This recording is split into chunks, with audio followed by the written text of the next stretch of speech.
हे व्हिडिओ त्यांच्यासाठी जे की 5-6 वर्षाच्या रिलेशनमध्ये आहेत, पण त्यांच्या घरच्यांनी अजून त्यांना परवानगी दिलेली नाही. तर त्याच्या वेळेस मी तुम्हाला सांगते, हे बघा, घरच्यांनी परवानगी दिली नाही म्हणून तुम्ही खचून जाऊ नका. प्रेम केलाच आहात तर शेवटपर्यंत टिकवा. आणि घरच्यांनी परवानगी दिली नाही, घरच्यांनी परवानगी दिली नाही असं होणारच नाही. देतील, 2 वर्ष लागेल, 4 वर्ष लागेल. तुमचं जर खरंच प्रेम असेल तर खरंच तुम्ही कट्टर राहा त्याच्यासोबत. आणि आईवडील किती दिवस नाही म्हणणार आहेत? 10 दिवस नाही म्हणतील, 15 दिवस नाही म्हणतील, ठीक आहे, 2 महिने नाही म्हणतील, 1 वर्ष नाही म्हणतील. शेवटी आपल्या लेकरांसाठी ते हो म्हणणारच.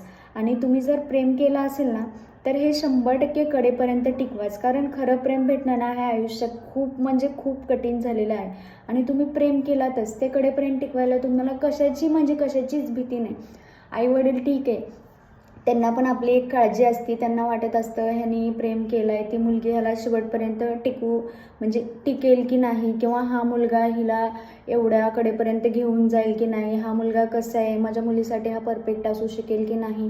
ह्या सगळ्या गोष्टी आईवडिलांना कुठेतरी खटकत असतात. त्यामुळे आईवडील नको म्हणत असतात. पण आपण जर आपल्या प्रेमाला एवढं जर हे असेल तर आपल्या आईवडिलांना आपण समजून सांगू शकतो. आईवडिलांना की तो असा आहे, तो तसा आहे. किंवा तुम्ही तुमच्या आईवडिलांना जेवढं म्हणवायचं आहे तेवढं म्हणवा.